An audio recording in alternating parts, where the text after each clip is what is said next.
Welcome to the CACFP Policy and Procedure Manual, Chapter 13, Training. This training is presented by the Oregon Department of Education Child Nutrition Programs. This training will provide you with an overview of the CACFP Policy and Procedure Manual, Chapter 13, titled Trainings, which details training requirements for the CACFP.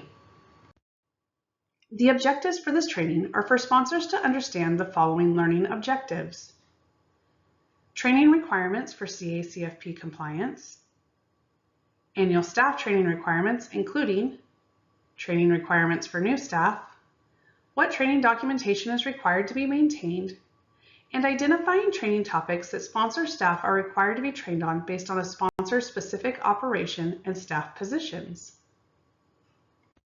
Federal regulations require the Oregon Department of Education Child Nutrition Program to provide both training and technical assistance to CACFP sponsors. ODE CNP does this by providing annual training for current sponsors and training for new sponsors and new administrative staff. Sponsors are required to provide adequate training to all staff who are involved with CACFP operations and record keeping. CACFP sponsors are required to provide and document annual training for sponsor staff and training for new sponsor staff. When applicants begin the process of joining the CACFP, they are all assigned required training sessions for their program type by ODE as a part of the application process. The CACFP New Sponsor Staff Training is a video series for new applicants and sponsor staff who are new to the CACFP. The trainings will follow the CACFP Policy and Procedure Manual broadly, and videos are grouped by the chapters within the manual. Since these trainings are meant for beginners, the trainings will mostly cover key concepts including rules and requirements, typical procedures, and common errors. For more in-depth information, training should refer to the CACFP Policy and Procedure Manual.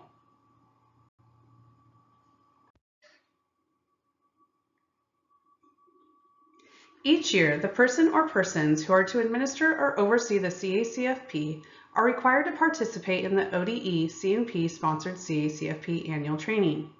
At minimum, the food program coordinator, as listed in CNP Web, is required to participate in the ODE CNP provided CACFP annual training.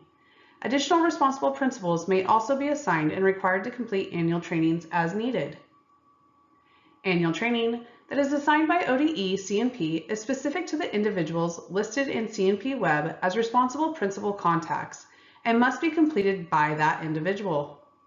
While other sponsor staff may participate in ODE CNP provided annual trainings, their participation will not contribute to the sponsor's completion of the annual training requirement. Annual training will always include civil rights training and may include changes in policy and procedures, program updates, and training on administrative review findings from the current fiscal year. ODE CNP notifies sponsors of the dates and requirements for the mandatory annual training and provides information on how sponsors will register or certify the training has been completed. There are online training sessions available on the ODE CACFP public website. These training sessions provide information on basic CACFP administrative and operational requirements for the food program coordinators and other CACFP managerial staff. These basic trainings are conducted by new applicants, including for-profit business owners, and additionally, current sponsors may be required to view training sessions as a part of corrective action process due to findings during an administrative review, or if and when there is a change in staff or staff need a refresher training. Sponsor officials, including the food program coordinator and/or the authorized representative, as listed on the sponsor information sheet in CNP Web, are responsible for providing annual CACFP training to all pertinent staff with CACFP duties. Trainings must be provided by or in collaboration with sponsor staff and cannot be contracted to a vendor or food service management company. In addition to annual training, all sponsors must have a procedure for training new staff on CACFP requirements soon after they are hired. New staff should be trained prior to completing any CACFP tasks. To provide adequate backup, more than one staff person should be thoroughly trained in each CACFP function. Sponsors of multi-site programs must provide training to staff at all new sites before claiming meals at those sites. All sponsor staff positions are required to receive CACFP training if their position includes CACFP tasks. This includes, but is not limited to, kitchen staff, such as cooks and assistant cooks, classroom staff, such as teachers and assistant teachers who supervise and/or serve meals, operational staff that develop and plan menus, administrative staff who approve confidential income statements, develop the 1-month enrollment roster, and/or distribute and collect enrollment information, staff who perform site monitoring reviews, clerical staff who compile monthly reimbursement and meal counts, financial office staff who document nonprofit food service, and volunteers who are involved in the meal service. Sponsor staff who perform site monitoring reviews require specific training annually that documents that they have been trained. Trainings must include the frequency and type of required facility reviews. Monitoring staff must also be trained on all areas required of a sponsor site monitoring review. See Chapter 14, Multi-Site Sponsors, for site monitoring review requirements. Now that we've discussed who must receive training, let's go over what training topics must be covered. At a minimum, training requirements for staff assigned CACFP duties must include all information appropriate to each assigned task. For example, the cook must be trained on the CACFP meal pattern, but not necessarily trained on confidential income statements if they are not responsible for collecting and determining the forms. The topics that may need to be included for any individual or group of employees include, but are not limited to, meal pattern requirements for all ages of participants, serving sizes for the different groups, how to serve meals and snacks to participants using approved meal service styles such as restaurant or family styles, how and when to record attendance, how and when to take a point of service meal count or POS, how to approve confidential income statements, the distribution and collection of CACFP child enrollment forms, civil rights requirements, accommodating children with special dietary needs, how to develop a 1-month enrollment roster if a site is required to complete an OMR, menu planning, and health and safety requirements.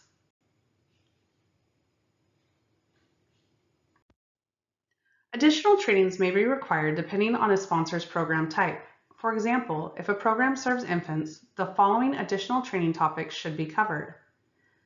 Infant feeding requirements for sites with infants in care, which includes infant formula designation of child enrollment forms, meal pattern requirements for infants, recording daily menu requirements for an infant, how and when to record meal counts for infants, creditable foods and infant meals.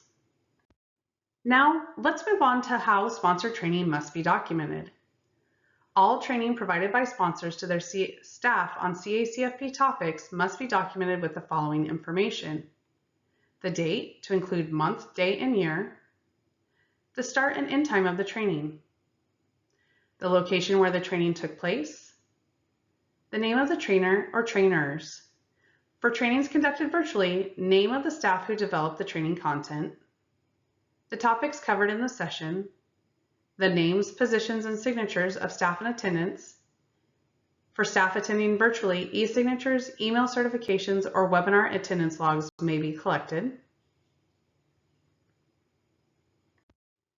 Sponsors may use the ODE CMP provided template, staff training agenda, and sign-in form to document staff training, or they may develop a form of their own. If a sponsor chooses to develop their own form for training documentation, the sponsor development documents must contain all required training documentation information, as outlined on the previous slide. It's time for a knowledge check. Question 1.